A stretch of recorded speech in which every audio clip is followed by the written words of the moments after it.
Everybody out there, this is the Star City Games Open Series live here in Boston, and I'm here with, I'm going to hopefully say this right, Anders Simpson Wolf, our champion here this weekend at the standard portion, and you were playing Red Blue Splinter Twin. Yes. Why this deck? Well, I'll be honest. In the very beginning, it was for budget reasons. Go ahead. Back in the heyday of Caw-Blade with, Jace and Stoneforge Mystic, Right. I couldn't afford it. So I started with Splinter Twin, and after the bannings, it was just doing the most powerful thing in Standard. I mean, Caw-Blade's still a deck, but nothing goes infinite like Twin. Right.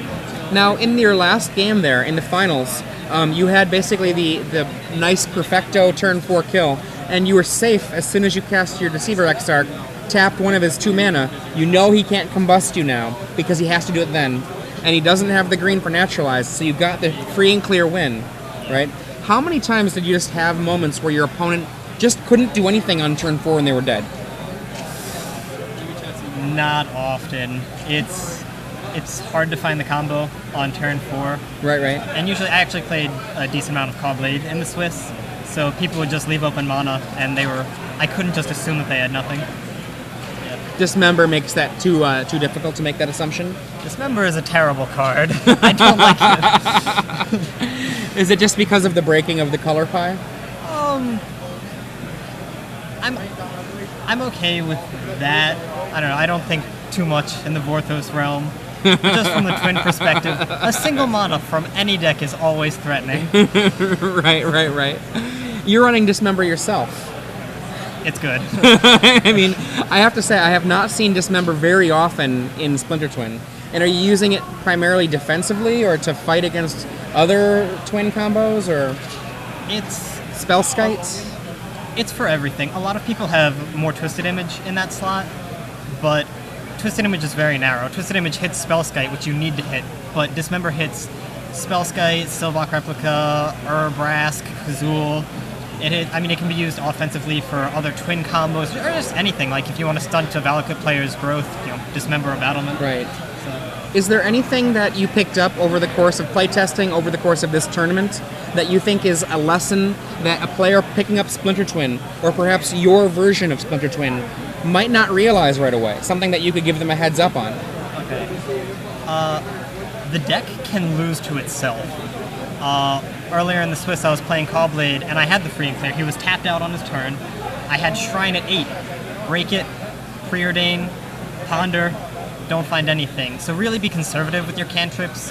Unless you only have like one missing piece, you really don't want to Preordain on turn 1. We saw a lot of players have Grim Lavamancer in their main deck, and I see you have Grim Lavamancer in your sideboard. What do you think about Grim Lavamancer in the 75 cards in general, and why is it in your sideboard rather than in your main? It's necessary in 75, absolutely. The reason I don't have it in the main is because it's at its best against Caw-Blade and generally some aggressive decks.